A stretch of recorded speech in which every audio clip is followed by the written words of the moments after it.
Well,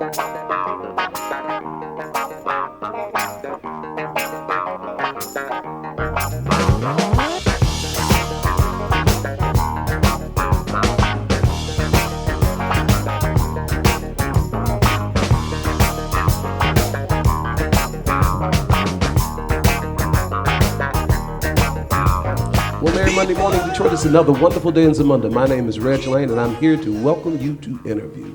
Man, if you've been with us for better than 5 minutes, you know the drill on InnerView. Our goal on InnerView is real simple. It's to make sense out of nonsense. And boy, is there a lot of that going around. And guess what? Like the Beatles, I get by with a little help from my friends. I'm going to introduce them in 1 second. I want to remind you that we are some undisclosed location in the city of Detroit. I'll let them tell you what the district is. And we're doing our interview on the block. And this is our block party. We're hearing from you, Detroit, about the things that are going on, interesting, challenging, whatever in your community. This is like a talk back. Let your voice be heard. And so, like I said, I need help in accomplishing that rare sort of goal. So I brought a very special talent with me. Here with me is the Honorable State Representative, Ms. Rashida Tlaib. How are you doing? I'm good. How are you? Thank you for having me. Oh, no problem, no problem. And to my left is a very long-time friend who organized everything here. And we're going to talk to her first, and that's Ms. Jeanine. Jeanine, tell them where we are and what's going on here in this location. Well, we are currently sitting inside Genesis Lutheran Church. Genesis Lutheran Church founded GenesisHOPE Community Development Corporation, and we are glad to host InnerView on the Block today. Oh, I'm pretty excited. State Representative Mr. Lee, can you tell us what district that you oversee? I guess that's what I'm saying. Yeah. So, represent. Yeah, I represent and serve the families in House District 6, okay, which is newly drawn, brand new. We started with all new maps. A lot of people don't realize. We still get folks calling, like, how come I don't get any mailers from Rashida? You know, like my newsletters, because I do stay in constant contact with my residents. They think I'm term limited or I'm done. But in essence, it's because of redistricting. So every 10 years, we redraw and completely erase all the lines that define, you know, the congressional district maps, the Senate district maps. And so District 6 now entails 3 cities: all of the city of Ecorse, the city of River Rouge, and Detroit, part of Southwest Detroit, downtown Detroit, East Side, and it's a whole mixture of all these different neighborhoods that are between the river and between King and Mack and Gratiot's. I am always encouraging all of our viewers that whenever we have a problem, we really do need to contact our congressman, our state representative. Boy, do we need to be more active and vigilant. And when I start talking about activity, it's just not merely that every 4 years we get involved by voting, though voting is the entry point. We must remain vigilant constantly, as something as simple as filling out a census form. Because if we don't fill out that census form, politically you don't exist. Our area doesn't exist. And I had one state representative that put it in perspective for me, and so while we're encouraging you first and foremost to vote, is that he said that, Pastor Lane, that the lights don't come on where people don't vote, that police don't go down the streets where people don't vote. And it's a sad statement, but true. We do control our destinies. Every year there's a revolution. Every 4 years there's a revolution. Get a part of it. It's called voting. All right, you heard my spiel. All right, Jeanine, I'm going to toss this into your hands. Prior to the show starting, we had a conversation with people in our community, okay, and they are here with us today, and so I'm actually representing them. So they got an opportunity to let us know what were their top 4 issues, and then what were their top 4 solutions or recommendations. Top 4 for state representative? Yes, their questions for you today. today. You are in the hot seat. So, when you go door to door, you're in the hot seat every single door. So I'm used to this. Oh, wow, I got to salute you. So let me ask the first question. Okay.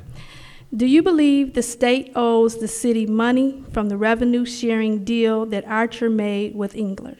Yes, but it goes beyond that, and Ms. Hatcher should know. Right now, all the cities around the state, it's not just City of Detroit, is suffering because of the change in what they call the formula or the way they provide revenue sharing to all the cities. So, long time ago, don't remember what year.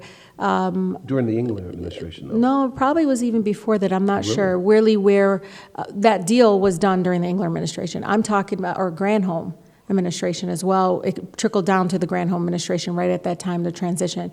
But one of the things that that needs to be understood to folks is that revenue sharing is our money. It's our tax dollars that goes and trickles all up to the state. And the state had a statutory way of bringing back that money to the local to provide for fire, police services, any city services. So local governments are funded through revenue sharing dollars.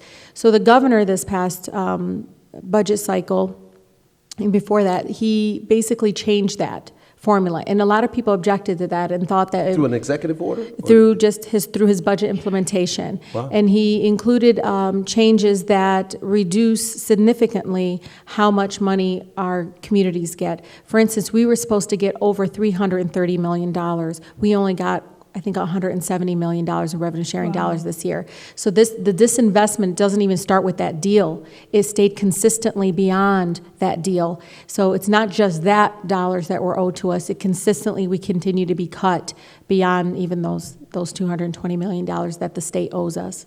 Wow. Just a historical reference. It feels, as you were just describing what you described to me, it feels a lot like the post-Civil War strategies that were taking place during the Reconstruction era, where when they couldn't abolish something, they defunded it. And like the Freedmen laws that were at the council, it was totally just defunded. And so they let it as an organization and as an entity remain on the books, but there was just no financial support that was delivered to it. And while not exact, it just feels the same way. What's happening in our state, and folks need to know, as soon as Governor Snyder was sworn in, his lens is very different from any other governor's lens. Why? He's a former CEO. He ran a company. When he walks in a room with us legislators, I feel like a board member, not a public servant. Does that make sense? He comes in with what he wants to do.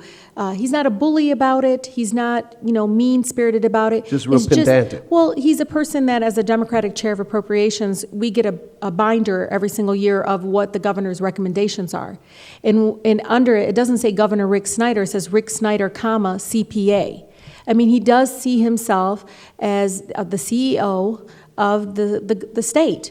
And what you should know, though, is within 2 years, we were 44 in the country, up to in the 40s in the country when it comes to business tax structure. We probably should not be there, Pastor, but we probably should be in the middle somehow, or even so we can attract folks to think that we're not overtaxing, obviously, our business community. Right. But you went from 44 or 47, I can't remember, to 4. Wow. In 2 years.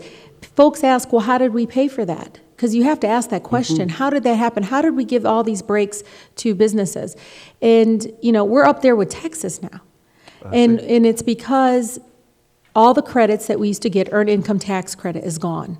They changed the formula for home heating credit. So they did it They on the backs of the got individual. rid of child deduction. Kids, if parents were sending their child into college, a single parent was sending their child, they couldn't get the college tuition credit anymore. So indirectly, our taxes were raised because they took away those middle class tax cuts that helped people, because at the end, you got that big refund. That's where you bought a car, creates jobs. That's where you go and put central air in your house, that creates jobs. You change your roof. I have families that take that EITC money, put new carpet in. Those are jobs to me instantly, because what we do is we don't hold on to it like business community does. Right. We kind of spend it a little quicker. Right. And those, to me, that creates jobs. And so you see this shift happen so quickly and so fast that a city like ours that's really hit hard with the economic recession. We're hemorrhaging. So instead of, doing some surgery, some transplants, they pretty much cut us open and let us bleed out. And so, you have a governor that supported a candidate that said, let Detroit go bankrupt. He may not have said it out of his mouth, but in essence, through his actions, he's letting Detroit go bankrupt. Absolutely, and deliberately. But I go back to his actions of denying the financial support, accelerated anything that takes place on the ground here in the city, because you have reduced the revenue streams. So not only did the bills continue to mount, not just because of a grand exodus out of the city of Detroit, but the instability that Lansing created in the city of Detroit, that the 3 school districts where we had one, and now the school district system is so disheveled and aflamed in the city of Detroit. You can't tell who or where to go. Absolutely. And Pastor, one of the things that upsets me the most is, of course we have mismanagement, but to blame it completely on mismanagement, because I can tell you, as a person that's part of a lot of networks, I'm part of this Young Elected Officials Network. We're a bunch of young people that want to change the world. We're a little bit, energetic. Me too. Yeah, exactly. And we get together, and I hear about Philadelphia, $9 billion in deficit. And I say, well, that's about because right now they're saying $18 billion deficit for the city of Detroit. Right. But half of it, close to half of it is not debt. It's basically debt. Long-term debt. Well, the water, we're already paying for that debt. So that debt is not something that's due now. Nobody's coming in saying we want that money now. That is money that we all decided to invest so we can have clean water coming through our faucets, that we can upgrade our wastewater treatment plant. Those were investments that we made so that we can provide 70 different municipalities across this state get water because of the investment that we made as a city. And we have the 4 largest counties get water, clean water, because of our work through our water department. Perhaps the best on the planet. Yeah, and so I don't go 18 billion, it's more 9 billion, and that matches Philadelphia's debt. And I'm not saying that's right, I'm just saying we're all suffering across this country. And to just blame it on mismanagement just because one of our former mayors, went to jail, trust me, that man did not put us in bankruptcy. Sure. He just gave us a bad rap out there that people will believe that it's because we have, all this corruption, and that's not the case. Trust me, I've heard from other reps they might be smaller, and they might not get all the attention, but they have as much corruption as we have had in the past. I see. Well, listen, we're up against our first hard break, our only commercial. You watch the program, understand that. Why don't you hang out with us a minute, and we will be right back. There is something on my mind that's in my heart, written on my... There are 227,000 manufacturing jobs in our nation that are unfilled due to the lack of skilled applicants. Since mid-2009, manufacturing job openings have grown more than twice as fast as job hires. Join Heroes Alliance as we bring together parents, community advocates, and business leaders for our 2013 Parental Boot Camp, Thursday, August 15th through Saturday, August 17th, as we continue to build coalitions within Detroit that will transform future opportunities for the next generation. 7 p.m. Thursday the 15th, Advanced Manufacturing and why it is the solution to rebuilding and sustaining the middle class. 7 p.m. Friday the 16th, the value of empowerment through collaboration and the critical role of education in our community. Saturday the 17th, the Back to School rally from noon to 5 p.m. that will introduce our youth to numerous hands-on demonstrations in science, technology, engineering, and math. August 15th through the 17th, Dunamis Outreach, 13220 Greenfield, Detroit. Don't miss your opportunity to be a part of building Detroit's future. HeroesAlliance.net. And so it's truth is real and real is truth is truly must be told. All right, Detroit, thank you for hanging out here with us. Need I remind you that we are doing InnerView on the Block. I am here at GenesisHOPE, and who is hosting us here on the program. And so right here with me is the Honorable State Representative Rashida Tlaib. Are you on your final term? Yes, yes, sir. All right. Are you running for the Senate? Not sure yet. Okay. Well, you just want me to announce it here, yeah, huh? Man. Yeah, I have breaking news. You're not even helping me out. Our ratings are soaring. To my left, Ms. Jeanine Hatcher. It is back. I toss it to you, Jeanine. All right, thank you. The next question is, what is the emergency manager's, is he able to do or to reduce the crime? Can he get rid of the blight and focus on essential services. It's really sad when my residents ask questions like that. They ever since Kevin Orr, our emergency manager, has been there, these are number one questions. We always focus on city services. I asked the question among all my other Detroit delegation members. One, I asked him, when are you going to file bankruptcy? He said 7 months. I remember that directly. And that was his fourth day on the job. The second question actually came from another rep, and we all, of course, followed up, because the thing that the critical point that I wanted to get across to Kevin Orr and the governor is, please stop misleading my residents to believe that you're here to fix all of the services issues, because that's why a lot of people were conflicted. Maybe an emergency manager can get the EMS to our door quicker. Maybe we can get these lots cut quicker, and we can get these homes torn down quicker or rehabilitated. But what he said is, I wish I would have more time to do that, because I don't know if I'm going to get to that point. And maybe that's why Gary Brown is now I'm not sure what his role is, but what I heard from Kevin Orr, again, all that in front of Detroit delegation, is that was not part of the agenda or part of the timeline that he had, that he would have time. That's exactly how he said, he would have time to get to the services part. Yeah, it is unbelievable. A note to add to you very quickly.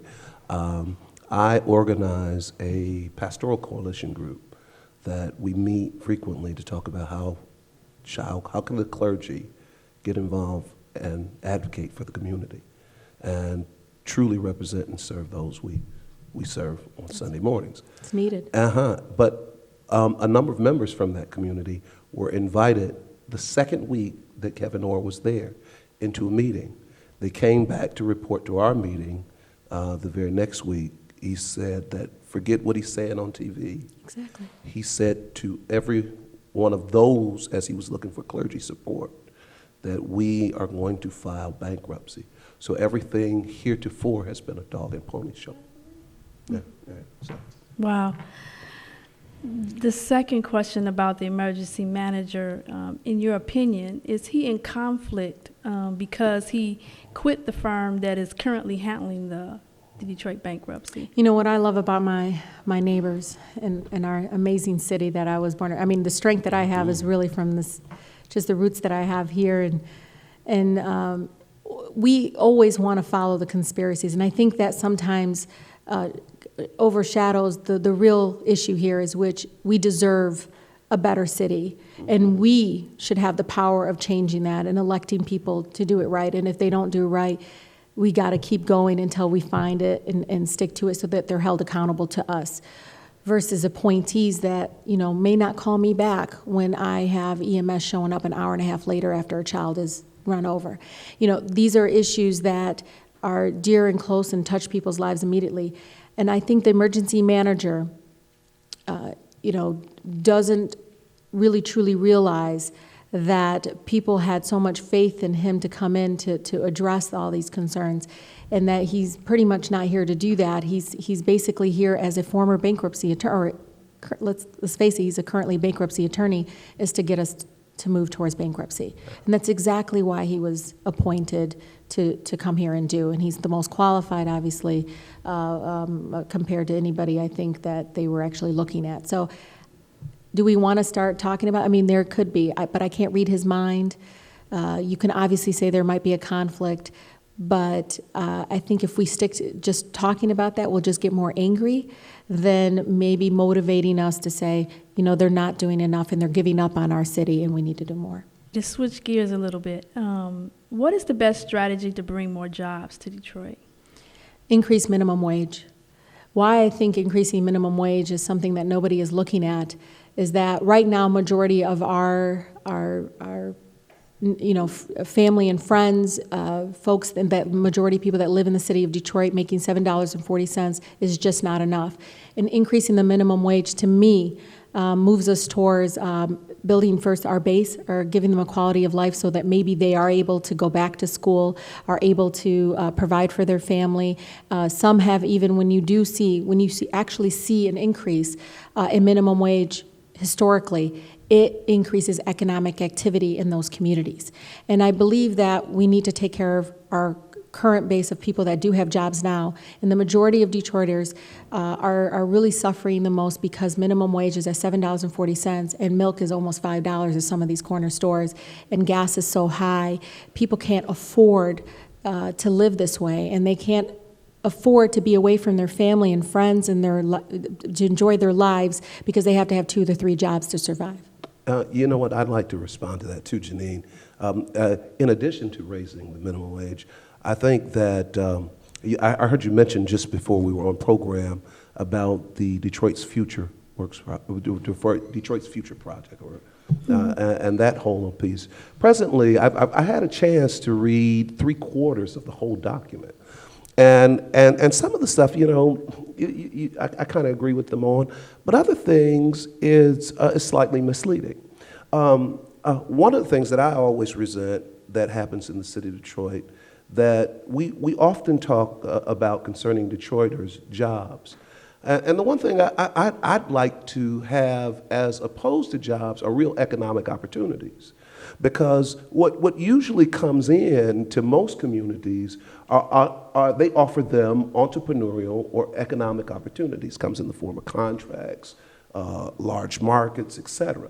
Here, they want to turn Detroit into the Kelly services of the state, if not the Kelly services of the United States. And so I'd be slightly I push the pause button about those sort of things, because here are just the facts.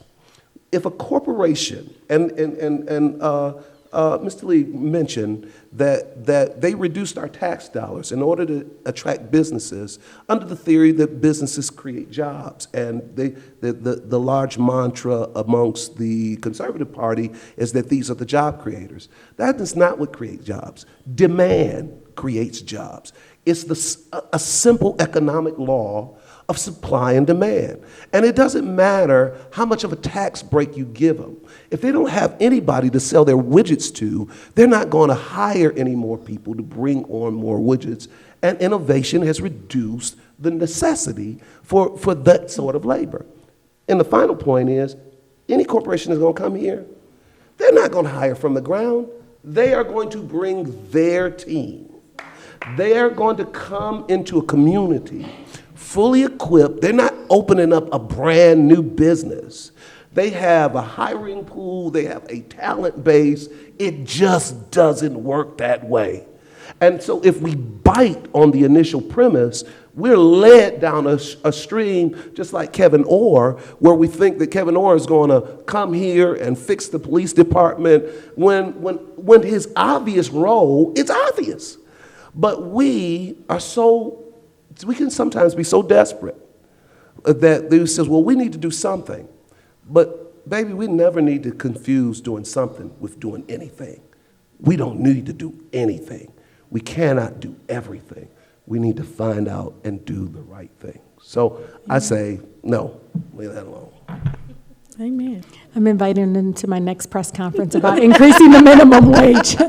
No, we're having them across the state. I'm really trying to start a movement. Yes, because I think it's very people need strong. to start looking at this very differently. We got to help the families that have jobs now, and that will trickle down and create more. As you mentioned that, I was riding around with Harvey Santana one day, who happened to point out to me, he said, yeah, this person in my district, they do this, that, and the other. And he says, yeah, you need to understand that Detroit is an interesting food economy.